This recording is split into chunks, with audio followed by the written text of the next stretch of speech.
All right, Soundshack on location. This will have to do as my Soundshack for today. Well, since we're in rural Alberta, taking advantage of the rural Alberta, what have you, let's sing a song about Alberta. And I'll show you guys how to play the campfire version of All Hell for a Basement. I've also got to take a minute and thank our friends at Gibson Guitar USA, Jeremy Berger at Yorkville Sound in Toronto, and all of our friends who help us get a hold of this beautiful J45 walnut so that I could have a guitar while I'm in isolation. And without a doubt, this has got to be just about the best sounding Gibson acoustic guitar I've ever had the pleasure of playing. I had not ever thought of a J45 with a cutaway or the walnut back inside, but man, it sure is a great sounding axe. I want to thank Bobby Landegraaff for setting it all up pretty for me and hooking that all up. Great old song that we wrote for the Brothers and Sisters Are You Ready album, written by Patrick Ballantyne and myself, great songwriting partner that I've had for many years. He's written such songs as If I Have My Way, So Not Over, Gone for Good, lots of good ones. The electric version of All Hell for a Basement, I did that on the big white double neck. In standard tuning, dropped down a whole tone because the song is in B flat major, which doesn't really work for campfire sing-alongs. So when I'm playing this on acoustic, I'll show you two ways that we play this one. And one of the ways is in standard tuning, and you play it like it's in the key of G. But your capo up on the 3rd fret makes you a B flat major. So in standard tuning, it allows me to pick the melody and the chords at the same time like this.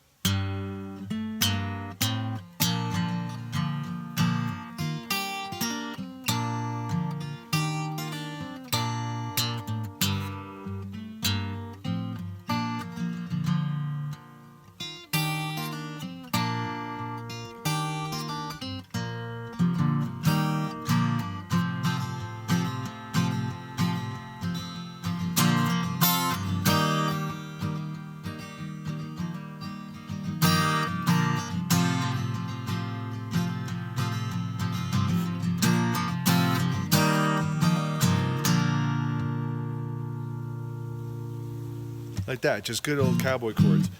Part of the trick of the verse is that 4 chord, that C, is actually a C major 7, which is easy to miss if you're not paying attention.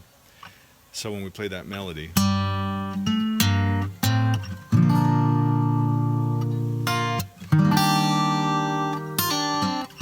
instead of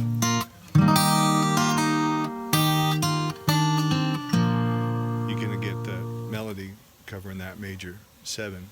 So I tend to always think of the 4 chord as a major 7 chord. That's really the only trick to it in standard. Right, I'll also tell you that when we were kicking this song idea around, I know Patrick had a form of a song that was kind of like the chorus. It was more of a boy meets girl, things go wrong kind of a song, which was a good enough song. But I had been monkeying around with the idea of covering Simon and Garfunkel. How does that song go? I'd rather be a hammer than a nail. Yes, I would. You know, that kind of a thing. I had done that a couple of times sitting in at jam sessions, and I thought, man, what a powerful chord progression that is. You know, and around that time we had been on tour a lot in Canada and becoming aware of the fact that, you know, you had this huge influx of Newfoundlanders leaving the island and coming to the mainland and going up northern Alberta to work in the oil patch because there were no jobs in Newfoundland at the time. Lots of work in the oil patch in Alberta. So it was a story I felt that hadn't been told and wasn't getting told. You had this very vibrant culture, this Atlantic Canada almost like a British Isles kind of culture with the music and the folklore and all that great culture that was being imported to Alberta, which had a completely different history and culture. And you have this huge immigration and movement of people from one place to another. Couldn't be more different. You might as well go to the moon for a Newfoundlander. So I was very taken by that story and thought it needed to get told. So we combined all those things together to make that story. And I also grew up in Medicine Hat, where right downtown on the, I think it's on the side of the liquor store or a bar or something downtown, there's a quote from Rudyard Kipling, who traveled to Canada in the, 100 years ago or whatever. And when he came to Alberta, Medicine Hat specifically, they had natural gas flares burning in the center of town. And he said, although the place was quite pleasant, it seemed to have all hell for a basement. So that was a little turn of phrase that stuck with me to this day. So I thought, well, we have to put that in a song. So that's what it's about, if you're ever wondering. Now, the way I prefer to play this song, for me, when I'm sitting around playing it, is an open G, which we've covered in previous episodes with a D, G, D, G, B, D, right? Your fifth, the root, third, and fifth. Because the song's in B flat major, I capo up to the third fret, makes your open G, and now it's an open B flat. This, to me, really emphasizes that the Newfoundland folkloric kind of melodies, that British Isles kind of melody, what this song was constructed over. And the ability to really emphasize the melody while still having the chords underneath, I think you'll agree, really heightens the character of the song. So I'll play it for you this way in open G, give it up to B flat.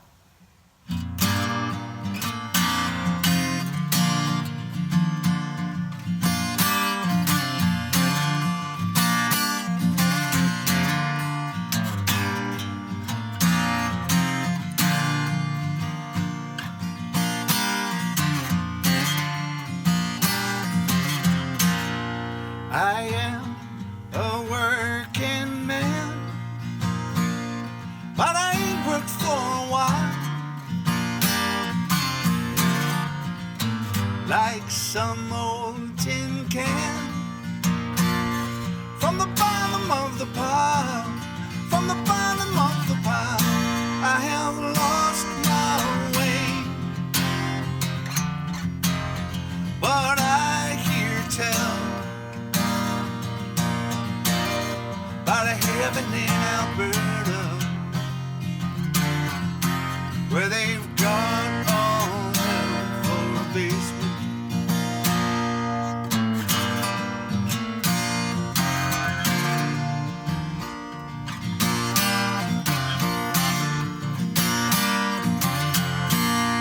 My words are like a rope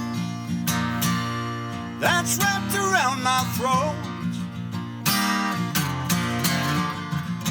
Wash my mouth with soap.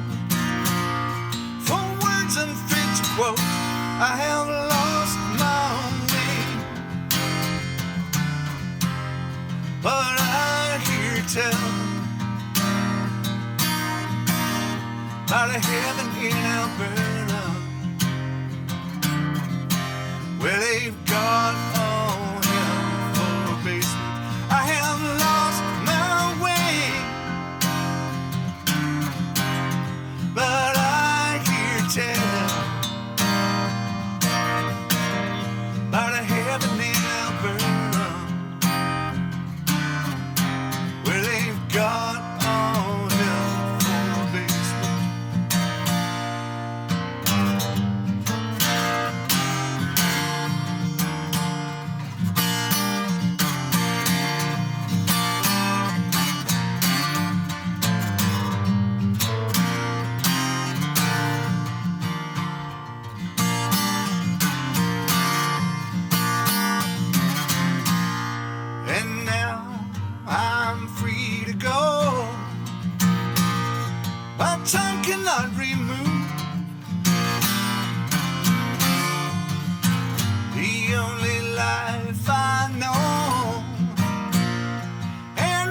time will prove.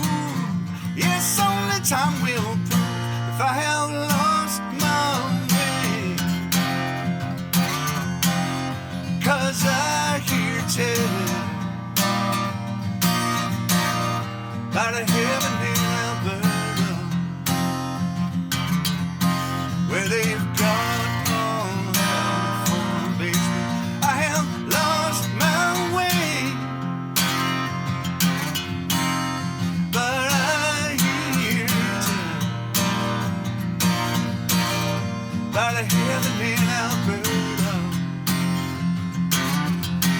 where we've got all hell for a basement.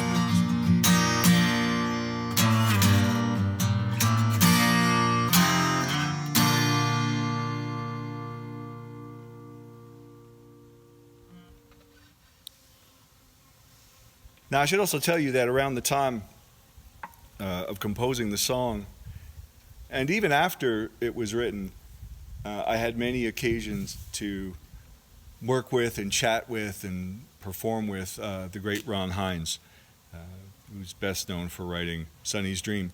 He was a big influence when it came to composing the song and how to tell that story, and I really studied his songwriting for a while and really got a lot out of just hanging out with the guy. He was such a rich source of folklore and humor, and just to be able to add that bittersweet note into the storyline, I really got to credit Ron Hines with helping us with that. So, and we have even, when performing the song live in its full electric glory, we've dropped into Sonny's Dream from time to time, much to the delight of all the Newfoundlanders.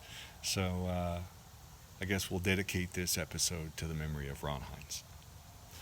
And now I showed you how to play your campfire versions of All Hell for a Basement in the Soundshack on location.